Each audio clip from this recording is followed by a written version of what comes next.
My throat is old and dry.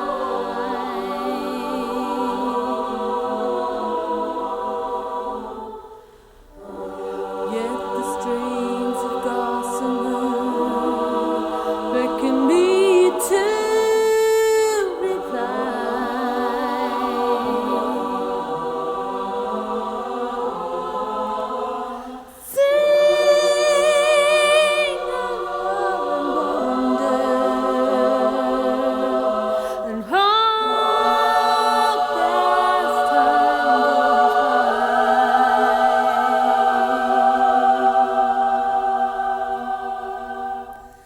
there'll be different angels.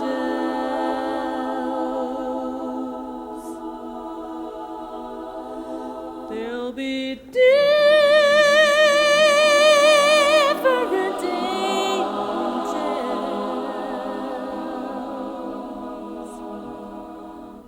There'll be different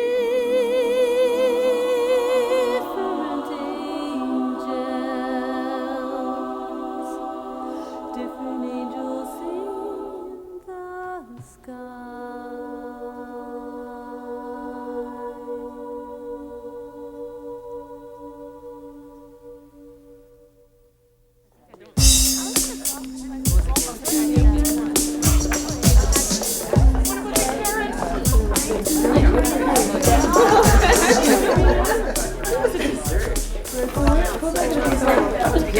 Everybody has their part. Okay. Don't expect to win.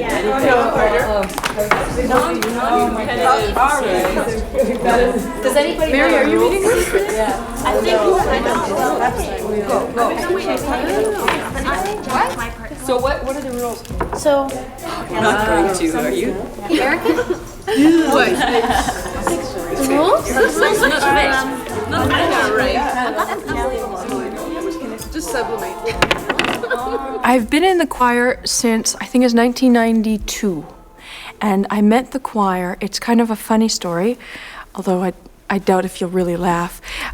What happened was I was working at Geordie Productions, and Sushni asked if I would pitch in to help for their opening at Obero, and me being the keener that I am, said, yeah, absolutely, I'll pitch in. And I went thinking I was just going to tear tickets or something, and I ended up cooking 150 pounds of chicken legs for the poor woman. And as I was doing that, slopping chicken into an oven and throwing teriyaki sauce over my shoulder, this group of women entered her home, and I was awestruck. I was cooking away, and I had to stop and stop whatever I was doing to listen to this impassioned group of women warming up. I mean, that's all that they were doing at that point. And I said to myself, I have to be a part of this. I guess I really felt that I was living in Montreal after I found Maha, because I found a community there. I found a community of women, and a comfortableness that kind of locked me into the city in a way that I hadn't felt before. I had been in a choir. I left a choir of 15 quarrelsome women in St. John's, and was just delighted to find 35 quarrelsome women in Montreal. It's Tuesday night. I'm tired. Long day at work. I want to go home. Trudge along to Maha, and I'm so glad that I came, and the energy is there, and I leave. Ouais. Ready for next week. Oui, c'est un peu comme un massage. Un massage psychologique. C'est vrai.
Okay, It's a short one. I Janet, saw it. question.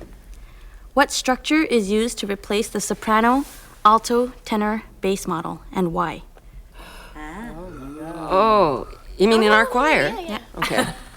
Well, we don't say soprano, alto, tenor, bass. We call it 1, 2, 3, and 4 because it's digital. No? Okay, question. What was the song Dil Mano Dil Bero renamed as by the choir? Sing the right answer. Oh. Sing! Oh, yes, it was Dil Mano Dil Pico, Dil Mano Dil Pico, Catecazzo Sari Sari Pipero. Well, I'm a film studies professor at Concordia. I teach film theory, film criticism. I write film theory and criticism. And I guess I'm grateful for the choir. The choir has a real democratizing effect, and academia tends to be very hierarchical, competitive business, and it's nice to come to choir and be one of the girls, and I'm really grateful for that. Jeannie, you were scared of Katie when you first met her. Well, a little. I got authority figure vibes from her, maybe because she's a teacher. But she's learned to overcome them. Yeah. I faced my fear. I purposely went and sat next to her when we went for beer. And I didn't bite. Yeah, she didn't bite. I had my audition in a public bathroom with Kathy, actually. I was setting up a party at l'Union Française, and I went down to change into my glad rags at a certain point. And, you're alone. It's a bathroom, it's a basement, great acoustics. So I was just, warbling away, and really embarrassed when I got out of the stall and realized someone else was in there. And then I was doubly embarrassed because Kathy Kennedy walked out, and I had seen her perform. I mean, the diva, and the diva is in here. And so there I was dying, going, "Hi, Kath," and she's saying, "Oh, nice voice." And so I just, felt humiliated. But she called me. She called me when she was, starting the choir. So I never had to formally audition because I did it near the toilets. After speaking with Kathy, I arrived at a Maha rehearsal, and she'd heard me sing over the phone, and that was it. She took me on that basis, and I arrived at a Maha rehearsal and was very shocked initially at the laissez-faire approach that everyone had, and I was kind of horrified, and I couldn't quite understand how they managed to produce this great music when they weren't disciplined, and everyone smoked, or everyone sat around and laughed and made noises, and they weren't quiet in between singing practices. And initially it was a little awkward for me because I just couldn't quite understand why people weren't serious enough. But of course I'm slipping into this same approach of have lots and lots of fun, but make great music.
Let's go. I'm ready. I'm ready. All right. Oh, my goodness, long one.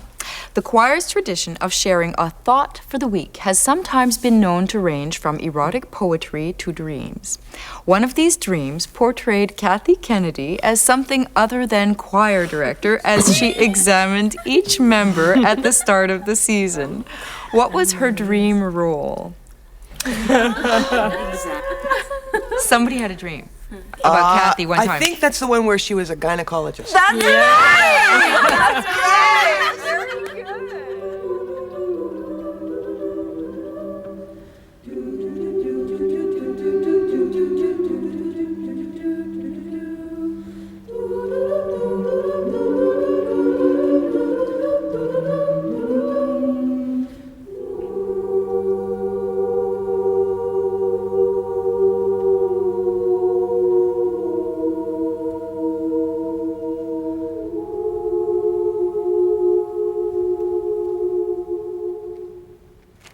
It's very, very democratic, but at the same time, she does lead the choir. But I always feel as if she's open to all of our ideas, and she's very much a friend to everybody.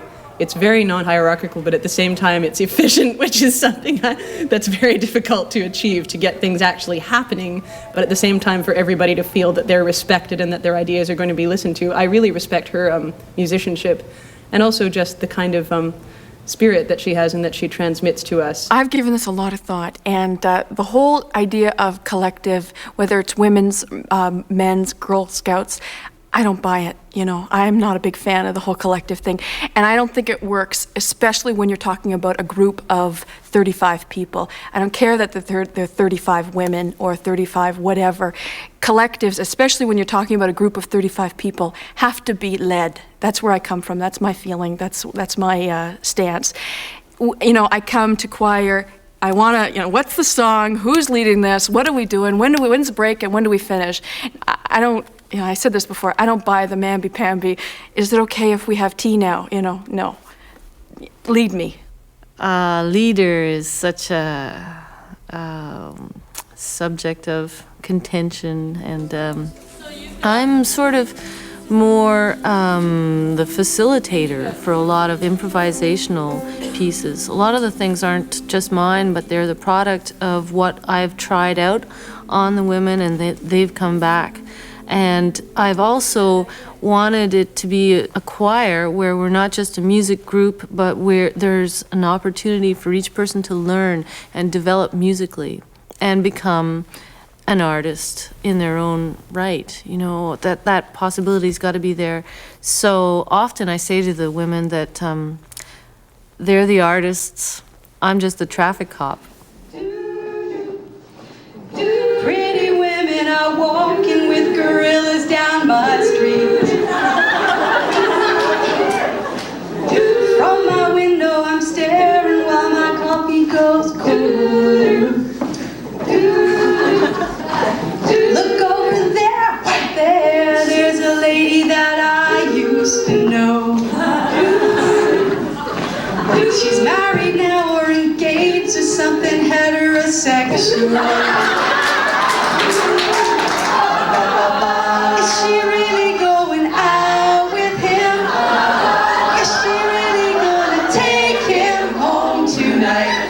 Is she really going out with him? If my eyes don't deceive me, there's something going wrong around here.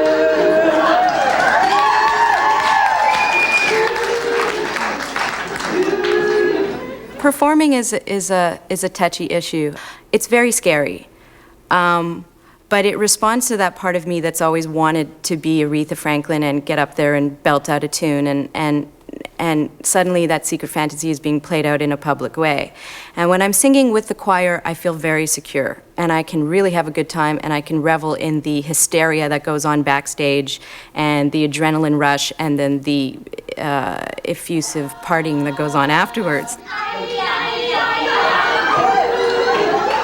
I think I was born a natural ham, so performing in the choir is the perfect opportunity, I guess, for me to live out that need in myself. Once I'm on stage, I really love it. I totally love it. Until I'm on stage, I hate it. With a passion. Going out with him, if my eyes don't deceive me, there's something going wrong around here.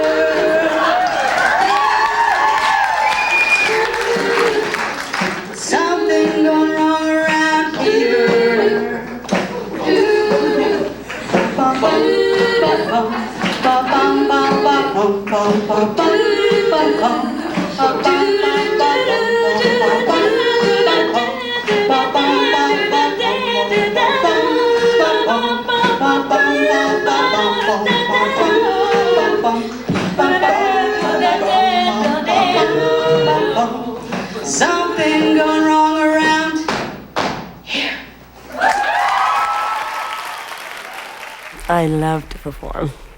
In fact, when I'm on stage, it's very hard to get me off.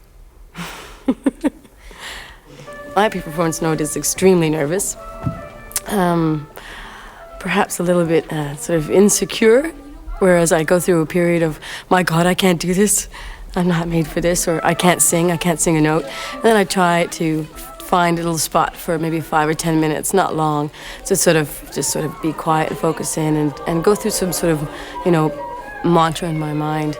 And usually I think to myself that, breathe well, and every note that will come through your throat will be like honey.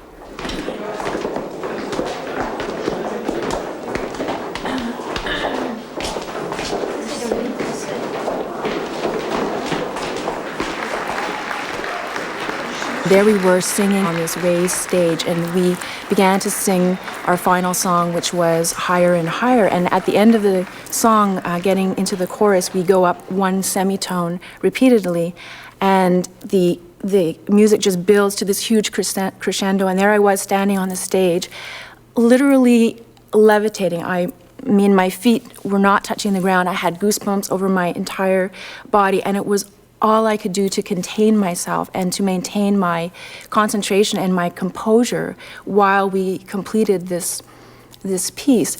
And although it was wonderful subjectively to experience that, I was left feeling with the most wonderful feeling after that concert, that we had really managed to transmit some of that sublime feeling to the audience. And I mean, unless that happens to some degree, I'm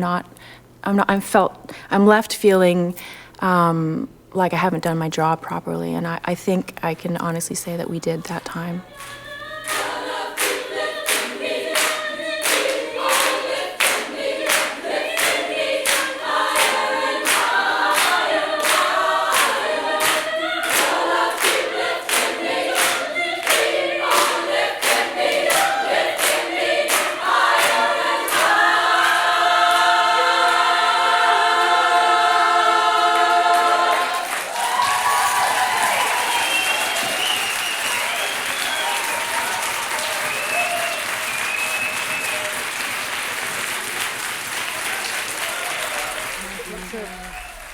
Janet, you gonna get it? Again. I'll make her sing again. Oh. Question, Janet. What choir member has won a Juno Award, and what was the award for? Sandra, Lucy Antonio, for Go Van Gogh. Yeah. Right? Did I get it right? Yeah. And for the song, I don't know the song. It was like Windows or something. Oh, the video. With your daughter and everything. Yes. As defined by Kathy Kennedy, what is a musical intervention? Describe the one that marked International Women's Day '92. Well, a musical intervention is not something that is a piece that's done in public, so it's like everything around, right? Like the noise of the traffic, the noise of the people talking and walking around is intervened into the piece. I believe. We go to the public, they don't come to us. And the piece that we did, it was done at Place des Arts, on the grounds of Place des Arts, right? Never Always is the name of a big piece that was for the beginning of the International Voice Festival. It was the inaugural event. It involved CHOEUR MAHA and 3 other choirs, so we were about 100 people in all, performing around Place des Arts, a very prestigious concert hall here in Montreal. And for me, it was a nice opportunity to say that I played at Place des Arts. And I think for us all, it was a kind of public taking over of that space that always seemed to be something that was reserved for high art, highbrow art. So 100 of us moved around in a choreography that reflected the composition, and each of 100 members are holding radios, and on the radio is being broadcast a soundtrack, an electroacoustic soundtrack that is the accompaniment for what they're singing live. And the audience, that were about 400 or 500 people, were in the middle of it. And after a certain while, they realized that they could move around within the composition themselves and get different stereophonic mixes, so that the altos that were on Saint Urbain Street were merging with the sopranos that were on Jeanne Mance, and the spectator was free to walk through this, getting their own blend, and everybody was linked perfectly with radio.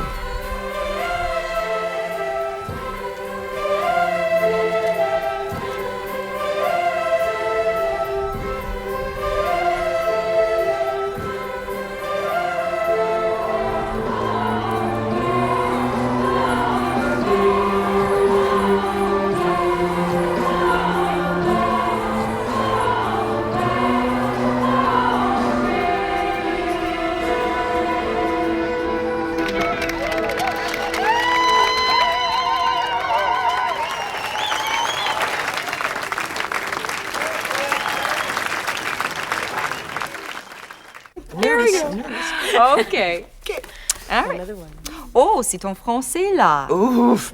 Bon. Quel est le pourcentage de son émis en chantant qui est produit par la résonance des os du corps? Is this a number? Yes, it's a percentage we're looking for. We're looking, that's easy. 6.32%. Oh, way off. Any other takers? I saw yes. It's 80%. Oh my God, I didn't know that. It's 80%, which is produced of Dumb the question. It's not. Dumb, it's a very, very dumb good question. Dumb question. question. She's just such a sore loser, isn't she? Okay, ready? Yep. Question. In the piece Itinerante, how many doo-doos in the doot triplets? Oh my. How many doo-doos? Okay.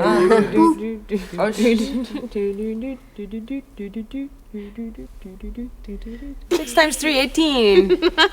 No. Do it again. Do it again. Come on, everybody. Oh no, yeah, it's 21.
Itinerante is the name of a clothing store that was owned by my very best friend, Frances Kwan La Fortune.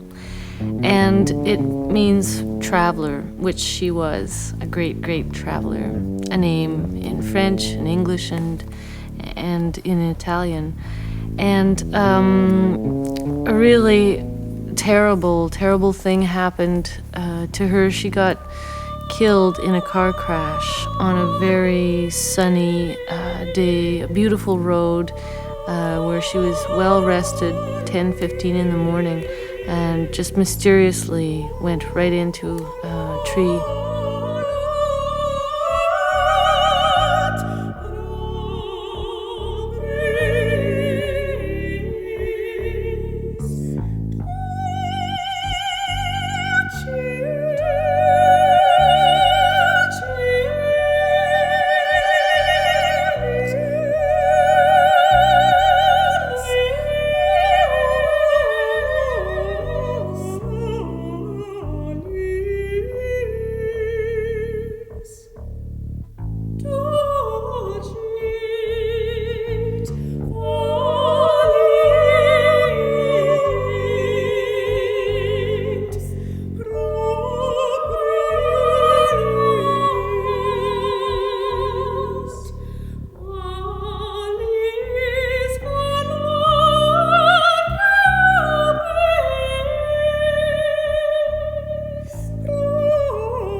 In the middle of Itinerante, there's a particularly beautiful part where the two sopranos are singing Illis volat propriis, which means she flies with her own wings, which is sort of my way of recognizing that Frances maybe was so perfect that she decided to go.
I wrote this part of music, and this was the best way to write music. I never dreamed that it would be this nice, but it was. I was sitting at a lake with my keyboard, and my 9-year-old nephew asked me, "How do you write music?" And I tried to find a way to express to him how you write music, you know? How do you construct one sound to go with the other sound, and in time make that poetry, make that beauty.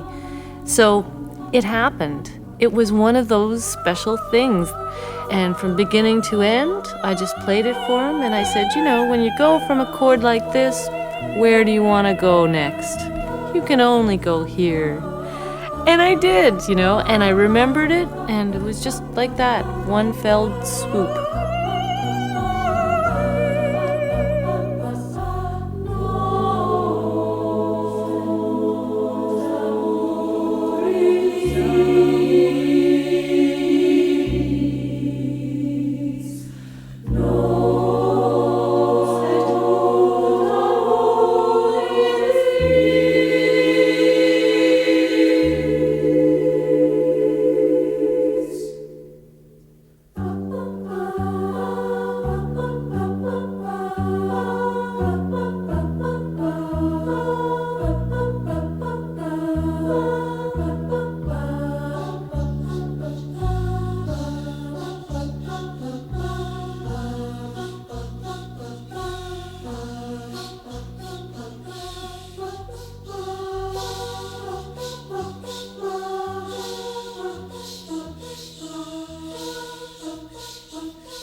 Hello?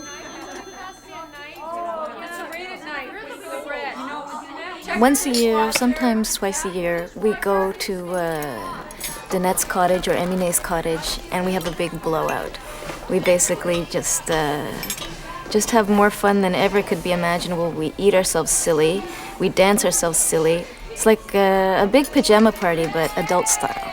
We've been there a couple of times. All of the groups bring a meal. You know, the fours bring Saturday night supper or whatever, and we go usually with a lot of work to do. You know, a lot of practicing, and then of course a lot of leisure time as well. We get kind of crazy, and you know, there's mornings when you get up. That's my best. You know, mornings when you get up is just like bodies everywhere.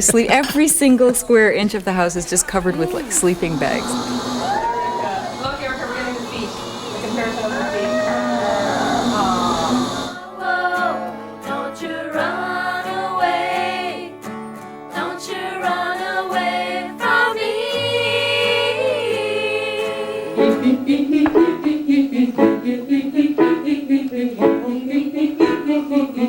We can see key point E.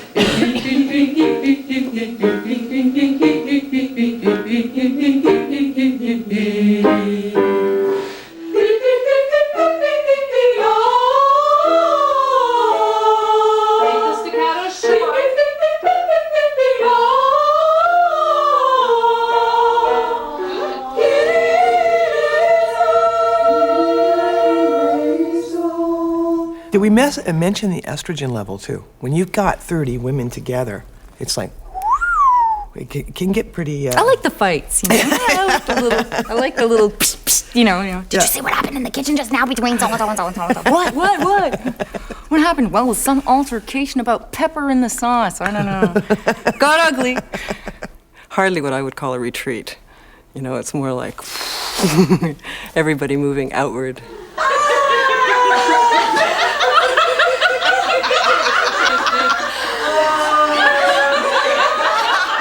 Pour moi, le CHOEUR MAHA, c'est toute une histoire. Ayant des racines purement francophones, je viens du bas du fleuve, dans un charmant endroit qui s'appelle Poénégamouk. Ça, c'est un peu indien, mais bon. Pourquoi? Comment? Bon. Je savais à peine parler anglais quand je suis arrivée à Montréal. Et pour moi, le CHOEUR MAHA, ça a été un coup de foudre pour d'abord Cathy Kennedy. Ce qu'elle faisait, puis ce qu'elle voulait faire, j'ai dit « Oh oui, je veux. » Mais quand je suis arrivée la première fois, tout le monde parlait anglais, tout le monde chantait, ouf, une chance, mais je comprenais pas grand-chose. Et je savais pas lire la musique. Je me suis dit « Qu'est-ce que je fais là? Qu'est-ce que je fais là? » Mais je suis retournée, semaine après semaine, parce que il y avait une espèce d'énergie dans ce groupe-là qui m'attirait toujours. Puis même si je comprenais pas beaucoup ce que les gens disaient, je voulais tellement, et j'aimais tellement chanter avec ces femmes. C'était la première fois de ma vie que je rencontrais une chorale avec un répertoire qui me plaisait. Mais j'avais pas prévu que ça allait être avec toutes sortes de femmes comme ça. Mais j'aimais les femmes. Et moi, parce que je ne parlais pas beaucoup anglais, j'écoutais. Puis je regardais ces femmes-là. Puis je les trouvais belles. Puis je me disais, moi, je suis avec elles, on chante les mêmes chansons. L'énergie qui se dégageait de ça, pour moi, c'était très, très nourrissant. Malgré la frustration de ne pas pouvoir communiquer beaucoup avec elles. Ça a été comme ça m'a fait aussi beaucoup comprendre Montréal, comment c'est divers et varié au niveau ethnique, au niveau linguistique aussi. C'était comme un microcosme. J'étais dans un microcosme, mais au moins, je me sentais comme ayant une place dans ce microcosme-là.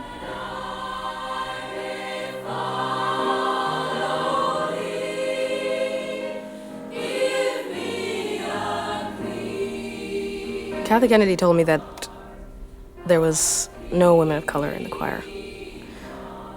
There were no women of color in the choir. That I would be the only one. And that might be hard on me. In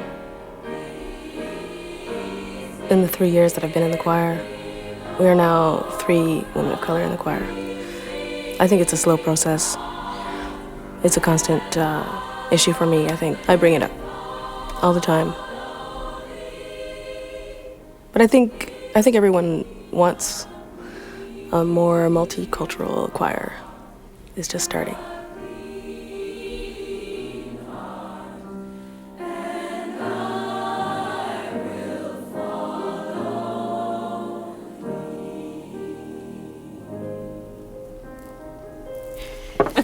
No. Maha's concert at the Erskine American Church on December 6, 1994 marked what occasion?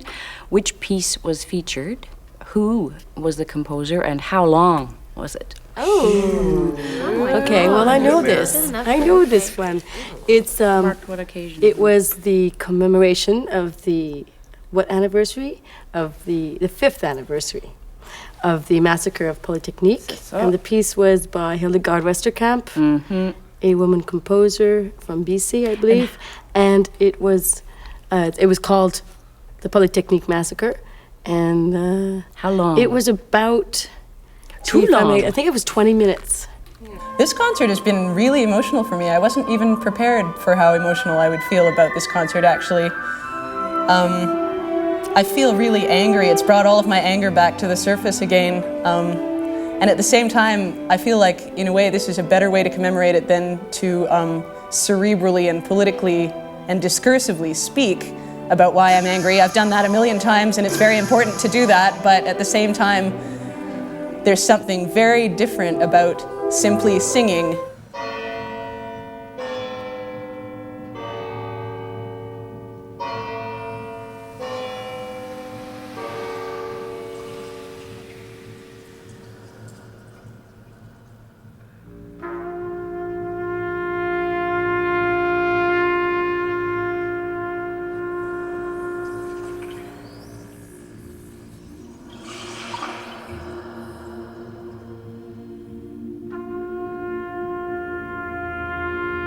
It was so hard to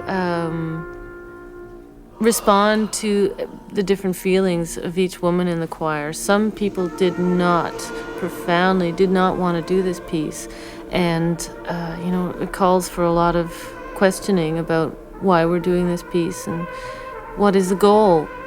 And that's, to me, the best.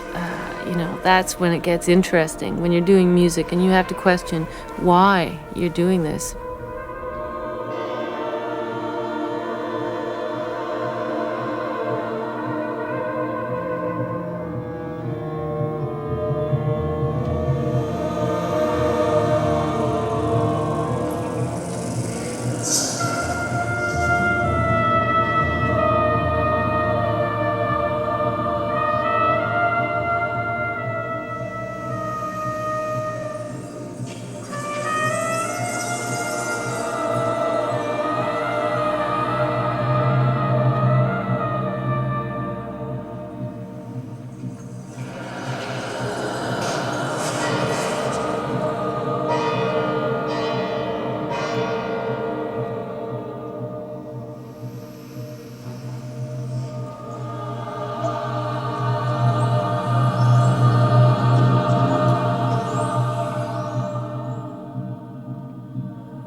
I find the piece difficult, but I also really, really want to do it because I feel it's something that we need to observe. And up until this point, I hadn't found a way to observe the massacre and to remember it in a way that was not just personal but public as well. I feel that it's a very literal, musically, it's a very literal translation or interpretation of the events of the massacre. The screams, the gunshots, the soundtrack, the electro part of the soundtrack is very, very literal and real sounding. And I felt very uncomfortable about reenacting that kind of experience in front of the parents and the families of the women who have been murdered. I felt it wasn't terribly life-affirming. It was a little bit shocking to my ears at first, and I was very uncomfortable with it.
I started to take singing lessons because I wanted to develop my courage.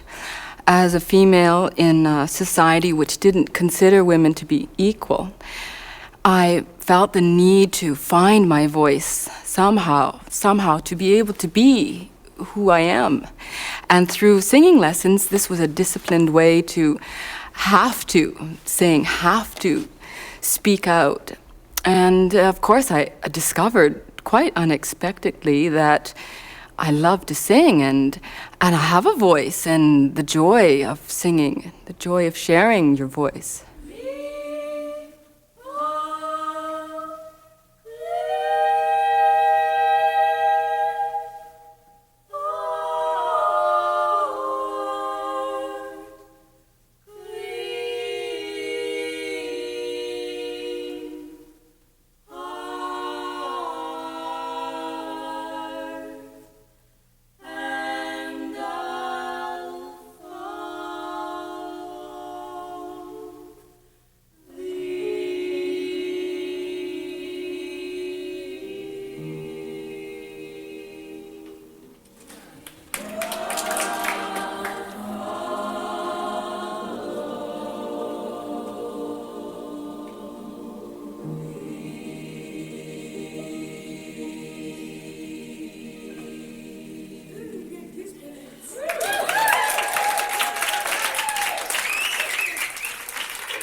This tradition of women singing together in groups and in communities is not a new one. It goes way back. In the city-states of Athens and Sparta and places like this, there are records of young girls and women processing through the streets.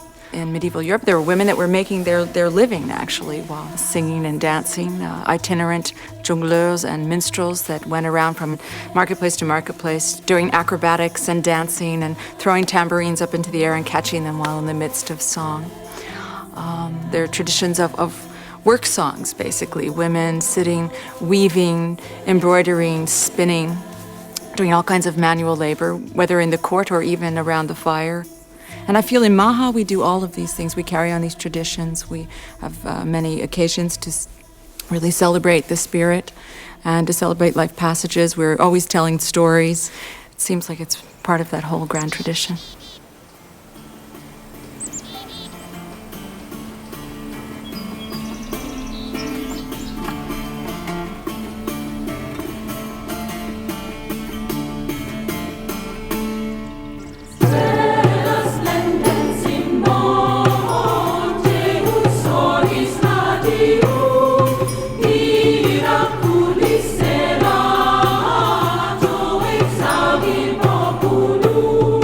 Oh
Let's go in the lake.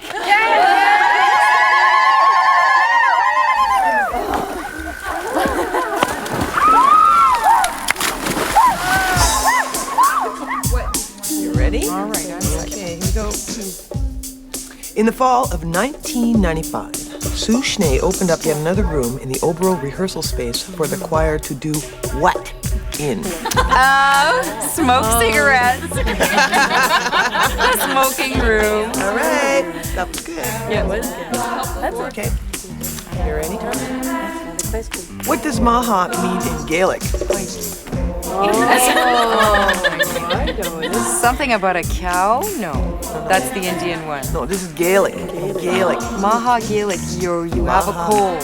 You have a cold. Your pants are down. I don't know. I don't know. I know, but I don't know. I forgot. It means kiss my ass, lass. Oh, kiss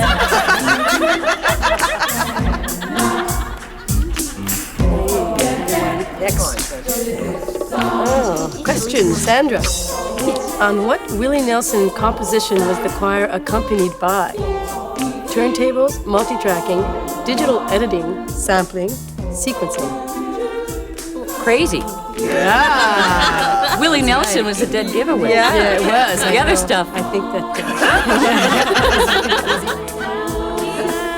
Okay. How many mothers are in Maha, and how many grandmothers? Oh.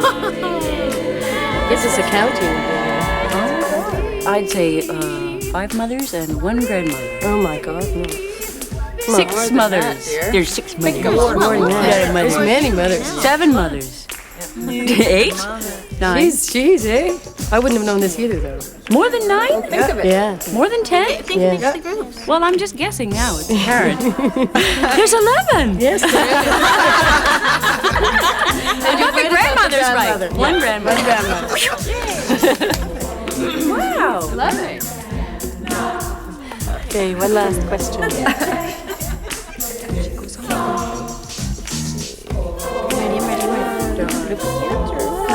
Sing a few bars of the only Maha song ever transcribed into animal language. Do I have to put the Spanish words too? Do the animal language.